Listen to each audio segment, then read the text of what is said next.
Gloire au Seigneur. Voilà, je vais vous inviter à prendre place et à ouvrir la parole de Dieu dans Éphésiens chapitre 4, versets 4 à 7. Ça fait déjà quelques fois que nous sommes conduits dans cet épître aux Éphésiens récemment. Éphésiens chapitre 4, versets 4 à 7.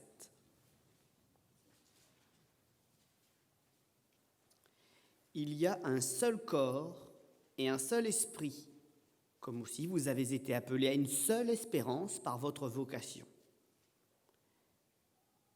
Il y a un seul Dieu, une seule foi, un seul baptême, un seul Dieu et Père de tous, qui est au-dessus de tous et parmi tous et en tous. Il n'est pas question de tous les hommes, il est question de ceux donc qui ont fait la paix avec Dieu par le sacrifice de Christ. D'autres déforment ces choses pour dire que de toute façon tout va bien, Dieu est en tous. Non, Dieu est en ceux qui ont fait la paix et qui sont en harmonie avec lui par le sang de Christ, par le sacrifice de Jésus. Mais à tous de nous, mais à chacun de nous, la grâce a été donnée selon la mesure du don de Christ. Amen.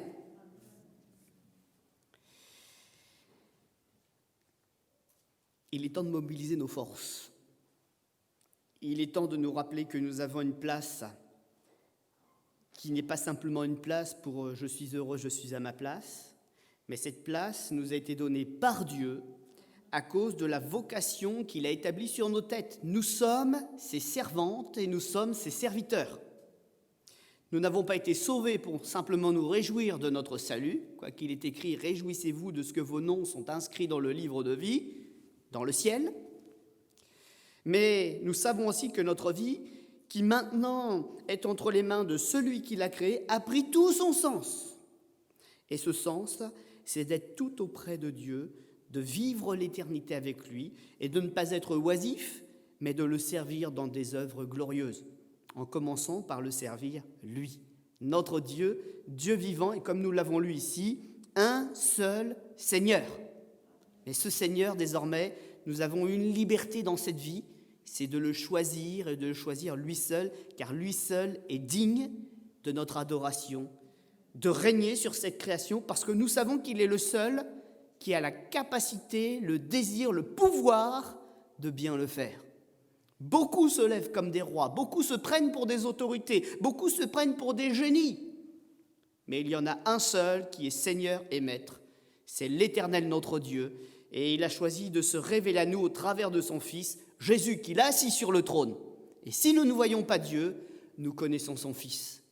Nous suivons son Fils. Nous connaissons le cœur de son Fils. Et par le cœur de son Fils, nous connaissons le cœur de Dieu. Ce qu'il fait, il le fait par amour. Il ne nous a pas créés pour être des robots. Il nous a créés pour pouvoir exprimer jusqu'à nous son amour et recevoir de nous de l'amour également. Il nous a créés comme êtres de sentiments pour partager l'éternité avec lui. Alors, d'un Seigneur aussi merveilleux, avec un plan aussi extraordinaire, nous ne pouvons dire qu'une chose, c'est « Seigneur Jésus, viens. Viens bientôt, Seigneur. » J'ai pas peur de dire « Viens tout de suite. » Dans ce monde, oui, j'ai peut-être des espérances, mais il n'y a pas de plus grande espérance pour moi que de partir maintenant vers le meilleur. Rien ne me retient. Parce que je sais que je vais vers le meilleur. Et c'est Jésus. C'est son plan céleste.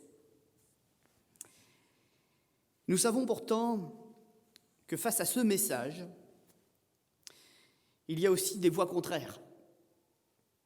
Il y a des adversaires qui se lèvent, qui ont des paroles proches de celles de Dieu, mais qui n'ont pas le pouvoir de les accomplir. Et pourtant, parfois, nous sommes attirés, parfois nous sommes séduits par ces voix. Dès maintenant, tu peux aller bien. Tu peux aller bien en buvant un peu d'alcool, oublier. Aller vers certaines substances, oublier. Aller vers l'amour et connaître l'amour tout de suite. Mais quel amour! Quelle consolation! Quel repos pour notre âme quand nous écoutons cette voix qui est presque la même, mais qui n'a pas la même force pour accomplir la promesse. La Bible nous dit aussi qu'il y a un discours qui va dans le même sens, mais qui est un discours trompeur. Mais il y a aussi des discours pour aussi nous tirer vers le bas, des discours de menace. des discours d'accusation. Et nous savons qu'il y a un adversaire qui est particulièrement doué à ça. Il s'appelle Satan. Il s'oppose à notre bonheur. Il s'oppose à la vie éternelle. Il s'oppose au plan de Dieu. Et il essaye de nous faire croire qu'on peut être puissant avec lui. Condition de lui obéir, de fléchir le genou devant lui. Vous savez que dans l'Écriture, il y a eu un certain nombre de personnes qui ont été aussi attaquées de cette manière-là. Nous savons que des rois même ont été attaqués de cette manière-là. Pourtant, des rois, ce sont des hommes qui ont un certain nombre de moyens, qui ont un pays sur lequel ils exercent leur administration. Ils ont un et même des corps d'armée. Même certains corps d'armée sont spécifiquement faits pour eux, des gardes du corps. Et même avec une parole du malin, ils arrivent parfois à fléchir et à trembler de peur. Alors, je ne peux pas accuser quelqu'un ce matin. Pas plus que Dieu ne le fera, parce que lui, il connaît beaucoup mieux nos cœurs que nous. Mais si nous sommes troublés, si nous sommes fatigués, si nous sommes sous les coups de l'accusation du malin, faisons comme ce roi, Ézéchias, qui n'a pas fait que des mauvaises choses, qu'on a fait des très bonnes aussi.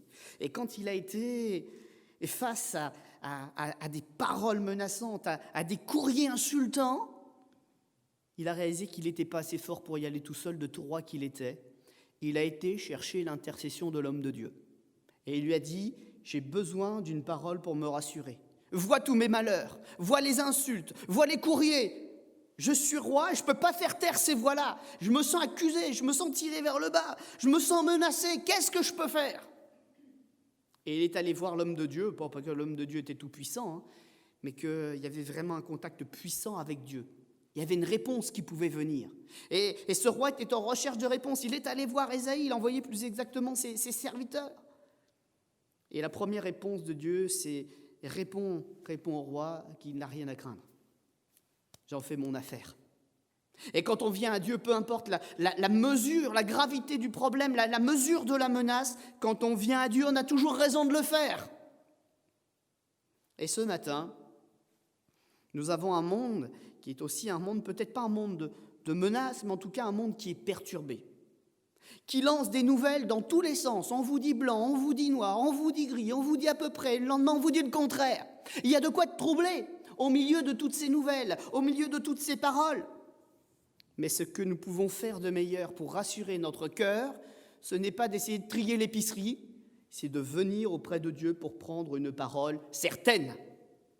Une parole qui rassure notre cœur, une parole qui nourrit notre âme, une parole qui nous relève, une parole qui nous fortifie et qui nous rappelle qu'avec Dieu, il y a un avenir et de l'espérance. On dit amen à cette parole. Sauf que vous savez dans quel contexte elle est dans la Bible? Elle est dans un contexte où des gens ne l'ont pas voulu. C'est ça qui est dit juste après de ce verset. Ça, c'est tout le plan de Dieu. Il a pour vous un avenir et de l'espérance, etc., mais vous ne l'avez pas voulu. Et il y a là, ce matin, un élément fondamental qui s'appelle pour nous la foi. Et tout ce qui vient vers nous ne doit pas être pris par l'intelligence en premier, quoique forcément les paroles passent par notre intelligence, mais elles descendent jusque dans notre cœur. La seule chose qui peut nous tenir debout ce matin, nous faire tenir à distance toutes les tracasseries du jour, la sévérité des règles et des lois qu'on nous impose en ce moment, qu'elles puissent être comprises, puisque personne n'a de solution. Qu'est-ce qui peut rassurer mon cœur? C'est la barrière de la foi. Le bouclier puissant de la foi, que d'autres ont expérimenté avant moi, qui a fonctionné. Et ce même bouclier aujourd'hui, il m'est donné pour protéger ma vie. La foi. En tout cas, je vois une chose, tout au long de l'Écriture, c'est que bien souvent, la foi, même si elle est exercée envers Dieu, elle n'oublie pas que nous avons besoin de l'épaule d'un ami qui comprend ce que nous vivons, un ami qui partage la même foi. On pourrait dire Abraham, grand-père de la foi, père de la foi, père illustre, père très élevé, père d'une multitude, il a porté tous ces noms. N'empêche que de grand qu'il était, il a commis des erreurs quand parfois il se sentait menacé. Même 2 fois, il a reproduit la même. Oh, c'est pas ma femme, c'est ma sœur. C'était sa demi-sœur, c'était un demi-mensonge. Non, c'est un mensonge. Il sait 2 fois. Comme quoi notre nature est fragile, même pour celui qui a une grande mesure de foi au milieu des bouleversements de ce monde.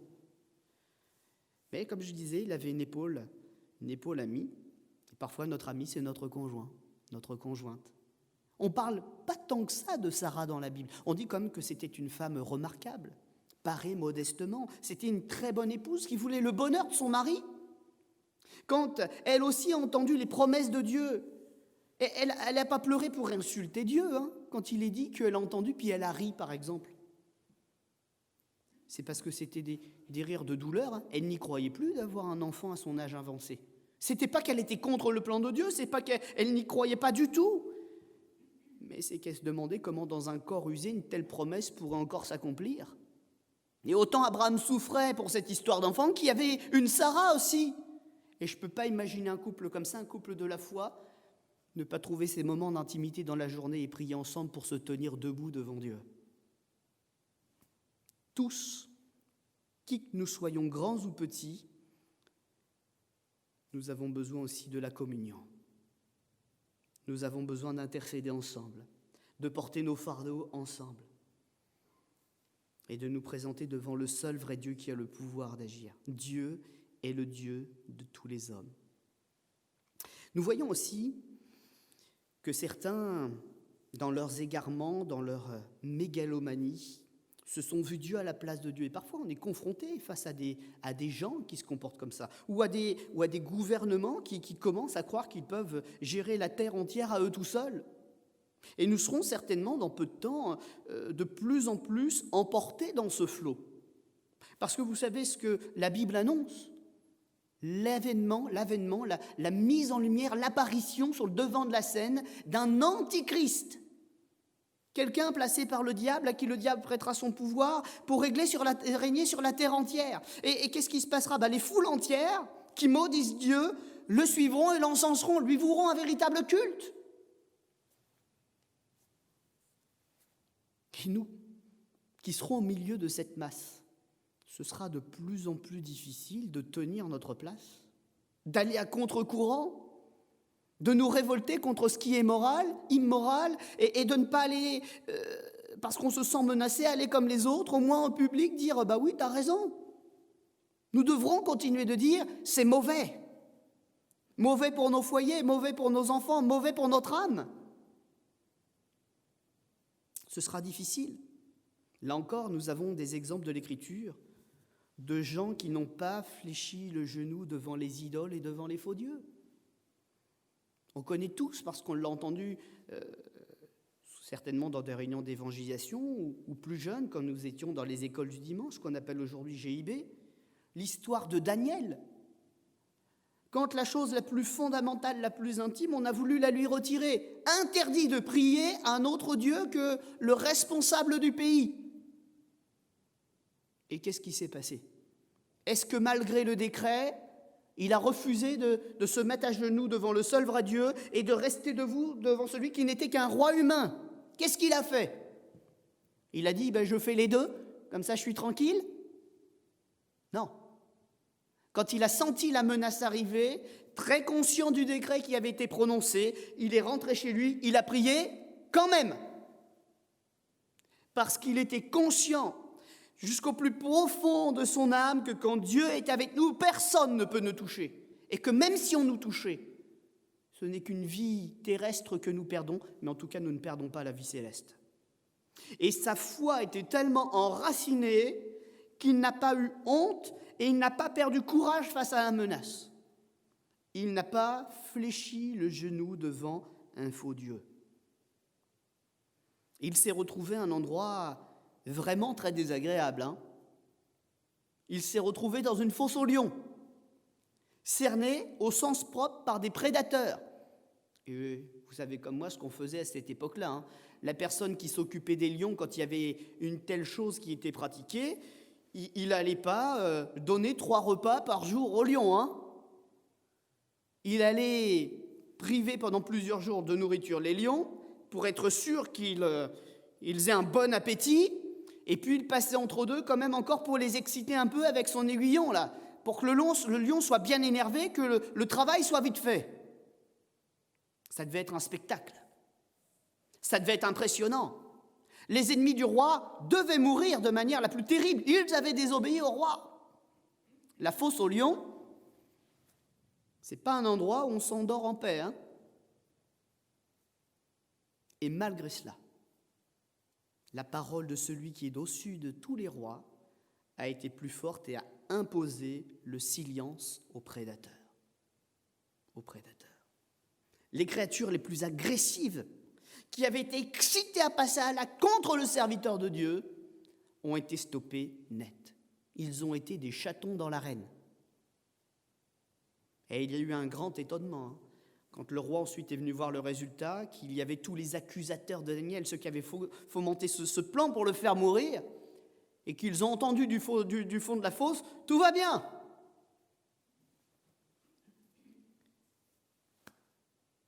Que le Seigneur puisse nous donner ce témoignage jusqu'au bout.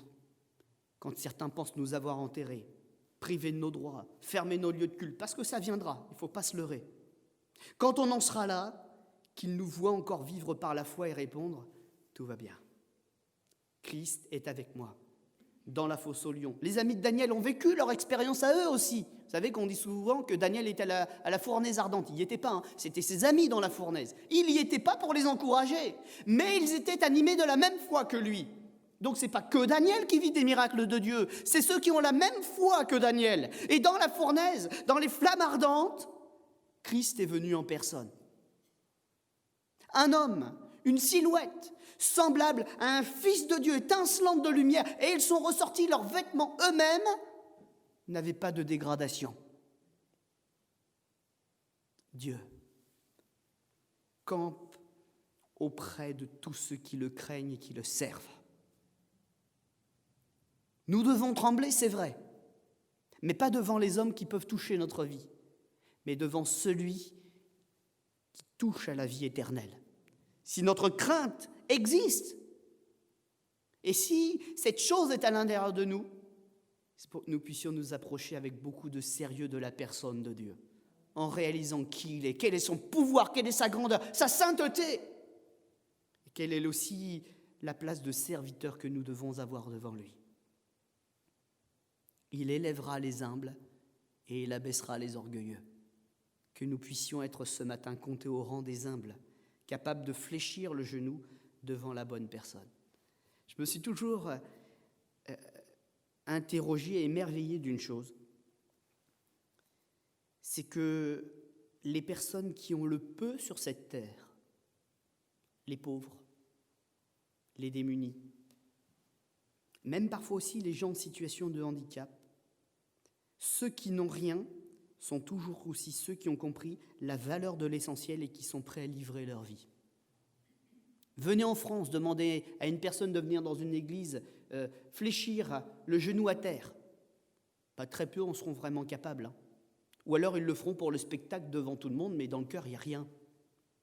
Mais aller dans un pays là-bas, au bout du monde, dans une campagne où il n'y a personne pour servir de spectacle, demandez-le de le faire par sincérité, au prix de sa vie, parce qu'il y a des menaces, du terrorisme, des assassinats. Une personne qui a choisi Jésus dans un tel pays, qui n'a rien à espérer, ni argent ni or, le fera par amour de Dieu. Que nous soyons pauvres sur cette terre pour être riches dans le ciel avec Jésus. Que nous gardions cette humilité. Nous ne sommes que des femmes, nous ne sommes que des hommes. Et si nous nous approchons de Dieu en réalisant qu'il est notre richesse, que lui seul mérite que nous fléchissions le genou, des paroles de l'Écriture s'accompliront comme le psaume 18, verset 20. « Il m'a mis au large, il m'a sauvé par ce qu'il m'aime. » Par ce qu'il m'aime. Et comme il en a fait la promesse dans Matthieu chapitre 8, Jésus nous le rappellera, à chaque jour suffit sa peine et il a déjà prévenu pour nous le lendemain. Daniel a donc choisi l'intégrité, refusé d'adorer un homme à la place de Yahvé, l'Éternel, et il a choisi de continuer à prier. Le Dieu vivant a donc ordonné au lion et à tous ses agresseurs de se taire. Et il y a là, dans la bouche de ce roi et dans son comportement, quelque chose qui va changer. Lui qui voulait adorer comme un Dieu, lui qui était le plus grand, il va commencer à reconnaître qu'il y a quelqu'un au-dessus de lui. Et ça, c'est pas peu de choses. Que les menaces qui sont tournées contre nous, Dieu puisse les changer en louange dans la bouche de nos adversaires. Ça, c'est un miracle qu'on peut vivre encore aujourd'hui. Nous l'avons déjà dit, nous le savons très bien, plus les ténèbres sont épaisses, plus on voit la lumière briller. Nous sommes la lumière et nous sommes le sel de cette terre dans cette génération. Dans Deutéronome, chapitre 5, 26, Hébreux 3, 12, Hébreux 10, 31, il y a un élément particulier, c'est la folie de ceux qui se rebellent contre Dieu. Cette folie se manifeste de différentes manières. Elle défie même Dieu publiquement. Mais Dieu révèle encore une fois sa nature. Lui, le seul Dieu vivant, c'est qu'il est le Dieu sagesse, c'est qu'il est le Dieu justice, c'est qu'il est le Dieu vérité. Il laissera les fous sombrer dans la folie, le moqueur se moquer, l'insensé se pervertir dans toutes ses voies. Et parfois, il y a un peu d'incrédulité dans mon cœur. Il y a des textes de la parole, j'ai du mal à les comprendre. Et il laissera même se perdre loin de la grâce ceux qui prennent la grâce en vain. Vous avez vu comme c'est bizarre comme expression ? Ils prennent la grâce, les bénédictions, les miracles, les guérisons, les prophéties, ils les prennent en vain. Ça, c'est le summum de la folie. Et des fois, j'ai du mal à croire qu'on ne puisse pas au moins progresser un petit peu quand on voit Dieu agir. Et la Bible nous dit, ils prennent la grâce en vain. J'ai un peu d'incrédulité dans mon cœur. Et pourtant, la Bible nous dit, c'est vrai. C'est vrai. À la fin des temps, on pense toujours que Dieu va s'arrêter d'agir et tout laisser se faire sur la terre. C'est vrai que le Saint-Esprit, à un moment, sera retiré. Mais en attendant, aujourd'hui, il est encore là. Et la grâce, elle est déversée en abondance selon la promesse du Seigneur sur toute chair. La bénédiction pour le méchant et pour le juste, afin que tout le monde trouve Dieu. Il nous interpelle tous, il nous fait du bien à tous, et en faisant cela, il ralentit le mal dans notre cœur. Il fait, et grâce à ce geste de donner des bénédictions, il fait en sorte que l'humanité n'aille pas trop vite vers sa chute. Il nous freine par le bien. Et malgré tout, la Bible fait cette déclaration, malgré cela, certains prennent la grâce en vain. Ça me rappelle ce premier grand discours de Jésus. Heureux ceux qui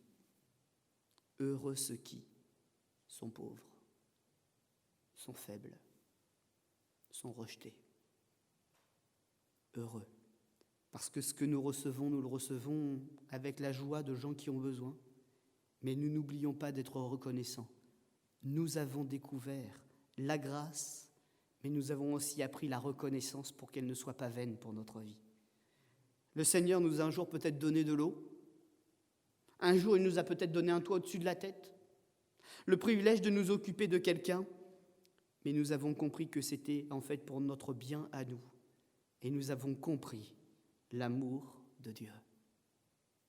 Que nous puissions donc, malgré que nous vivions au milieu des rebelles qui s'enfonceront de plus en plus, personnellement faire fructifier de plus en plus la grâce qui est déversée sur notre vie et la communiquer autour de nous.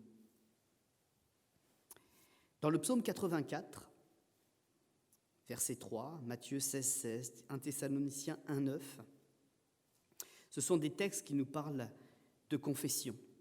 On pourrait lire quelques-uns de ces textes, de ces versets. Psaume 84, verset 3.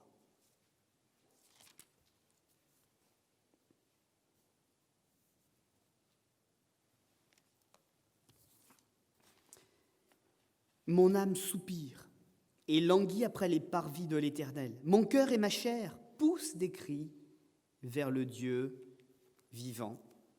Amen. Matthieu 16, 16, nous connaissons très bien.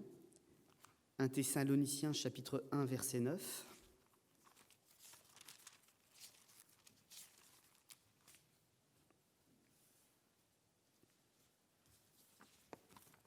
Car on raconte à notre sujet quel accès nous avons eu auprès de vous et comment vous vous êtes convertis à Dieu en abandonnant les idoles pour servir le Dieu vivant et vrai et pour attendre des cieux son Fils, qu'il a ressuscité des morts, Jésus-Christ, qui nous délivre de la colère à venir. Vous avez vu ces cœurs dont nous avons lu un petit peu le témoignage ? Renoncer à tout pour être rempli de Jésus. Un empêchement, je ne peux pas aller au temple de Dieu, mon âme se languit. J'ai soif de retrouver Dieu, la communion, ma place. Là encore, un Thessalonicien, on parle d'accès, on parle de renoncement à toutes les choses du passé, même celles auxquelles notre âme est attachée. Vous savez, quand on parle d'idole, on ne parle pas juste d'une petite statuette dans un coin.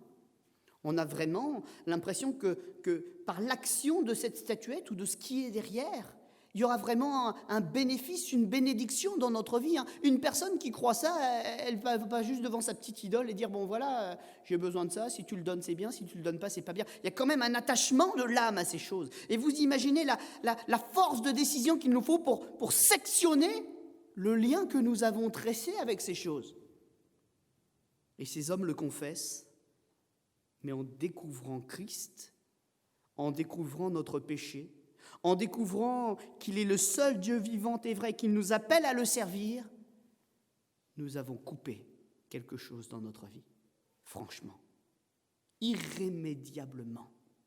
Nous ne retournerons plus vers ces choses que nous avons délaissées. Quelle confession!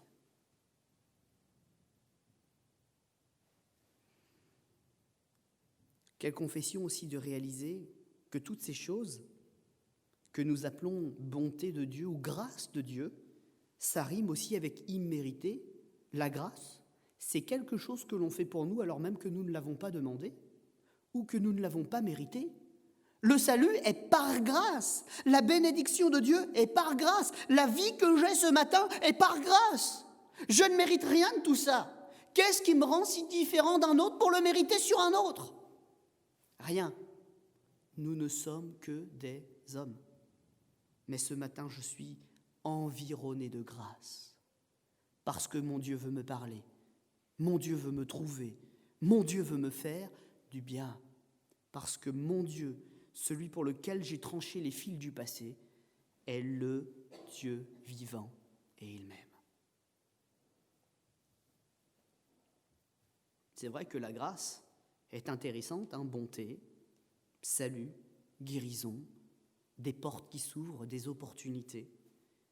Mais rien ne vaut la grâce de saisir la main de Jésus pour marcher pour toujours avec lui.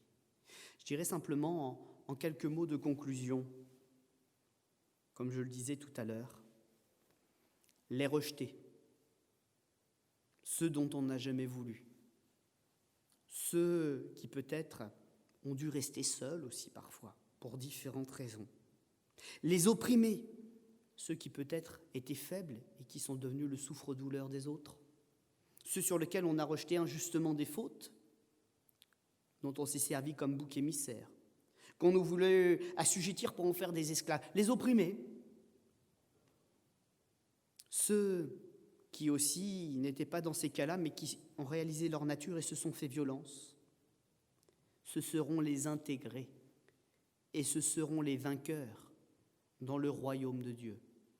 Parce que les règles de ce monde qui nous fait tant souffrir ne s'appliquent pas dans le royaume de Dieu. Toutes ces règles mauvaises, perverses, tordues qui nous font du mal, elles ont été totalement bloquées à l'entrée du royaume de Dieu. Elles n'existent pas là-haut. Il est un Dieu droit, il est un Dieu d'équilibre, il est un Dieu d'amour, il est un Dieu de vérité et c'est un Dieu qui nous connaît. Empressons-nous d'entrer dans le royaume des cieux. Et franchissant la porte, il y a de très belles paroles que nous entendrons immédiatement résonner. Parce que je crois que les paroles de Dieu, vous savez, il ne les a pas prononcées, puis on les a mis quelque part dans un livre. Vous savez que les anges ont différents services, ils sont des porteurs des nouvelles de Dieu. Ils portent les merveilles de Dieu, au moins toutes les paroles sorties de la bouche de Dieu, ils les rappellent sans cesse. Et ce que nous n'entendons pas toujours avec nos oreilles, nous l'entendons peut-être à l'instant dans notre cœur, ces paroles qui nous sont rapportées par les serviteurs de Dieu. Romains 9, 26, là où on leur disait « Vous n'êtes pas mon peuple », ils seront appelés fils du Dieu vivant. Elles résonnent, les paroles de Dieu. Elles résonnent dans sa Bible, elles résonnent dans la bouche et dans les cœurs de ses serviteurs, elles résonnent dans le ciel, dans la bouche des saints anges qui servent le Seigneur. Et à chaque instant, même si nous ne l'entendons pas avec nos oreilles, il y a des échos de la parole constante de Dieu qui reviennent sur notre cœur pour nous dire « Dieu n'en a pas fini avec toi ». Ils te disent que tu es rejeté, ils te disent qu'ils ne veulent pas de toi, ils te menacent, mais écoute l'écho de la voix de Dieu qui retentit encore aujourd'hui. Vous serez appelés mes fils, et autant je suis vivant, vous serez vivants avec moi pour l'éternité. Vous vous êtes approchés de la montagne de Sion, c'est-à-dire de la présence de Dieu, de la cité du Dieu vivant, la Jérusalem céleste, et des myriades qui forment le cœur des anges. Vous savez que vous êtes en communion avec les anges à cet instant. Si nous étions un peu plus conscients des vérités que la Bible nous énonce, peut-être que notre esprit entendrait un petit peu mieux tout ce qui se passe autour de nous, que nos yeux verraient un petit peu plus clairement tout ce qui se passe autour de nous, parce que je peux vous dire qu'il s'en passe des choses là. En cet instant, on l'entendait d'ailleurs dans une prière ces jours-ci, c'est vrai qu'il y a des chaises vides, mais nous prions pourquoi qu'elles soient remplies. Qu'est-ce qu'il dit ? Que le Seigneur, dans sa gloire, dans sa souveraineté, dans son amour, il n'a pas fait s'asseoir des collaborateurs célestes, des anges sur chacune de ces chaises, et qu'ils soient présents au milieu de nous, pour que d'une certaine manière, et glorieuse en plus, toutes ces chaises soient remplies, comme nous le lui avons demandé. Qu'est-ce qui dit que nos frères et sœurs spirituels, quelque part, nos collaborateurs, nos amis de service, ne sont pas là en train de chanter les mêmes cantiques, ne sont pas là en train de nous aider de leur propre intercession et de présenter nos prières au Seigneur avec nous, en nous rappelant peut-être, par l'écho de leur voix, mais vous n'êtes pas seuls. En Jésus, la terre et le ciel sont réunis, ils sont réconciliés. Ils sont réconciliés. Je crois que Jacob a eu un privilège, au travers de certaines de ses visions. Il a vu un jour une échelle. C'était un symbole qui réunissait la terre et le ciel. Il voyait les anges monter et descendre. Et je crois qu'en tout lieu où maintenant nous célébrons Jésus-Christ, il y a le contact, il y a le canal. Nous pouvons avoir un accès direct au ciel. Là où il y a un chrétien fervent, un enfant de Dieu, il y a un canal qui est ouvert. Il y a une puissance qui monte, il y a une puissance qui descend. Il y a des messages qui montent et il y a des réponses qui redescendent. Amen. Dès maintenant, j'ai paraphrasé un petit peu 1 Timothée 3, 15, dès maintenant, nous sommes de la maison du seul Dieu vivant. Et cette maison, il l'appelle son Église. C'est bel et bien donc avec nous que le seul Dieu vivant s'exprime aujourd'hui. Et c'est sur nous qu'il répond aussi, premièrement, sa grâce. On va incliner notre front tous ensemble. Et on va demander au Seigneur de nous renouveler encore une fois dans cet état de cœur qui doit être le nôtre. L'humilité, ce désir et cette capacité à continuer de fléchir le genou devant lui et devant lui seul, à combattre nos ennemis, qui ne sont que des façades et des tromperies, de toutes ces fausses promesses, de toutes ces accusations, parce que nous appartenons au Dieu qui oublie parfaitement tous nos péchés, qui les efface et les jette au fond de l'abîme. Tu es le seul Dieu, parce que tu es le seul capable de faire ces choses, et que tu es le seul qui soit vivant éternellement pour les accomplir. C'est vrai que le concept d'un Dieu bon, beaucoup y croient, mais ils ne l'appliquent qu'à des idoles, à des réflexions, à des livres qui sont sans force. Nous avons un livre, c'est vrai, mais la pensée de ce livre nous conduit au pied d'un Dieu qui est vivant.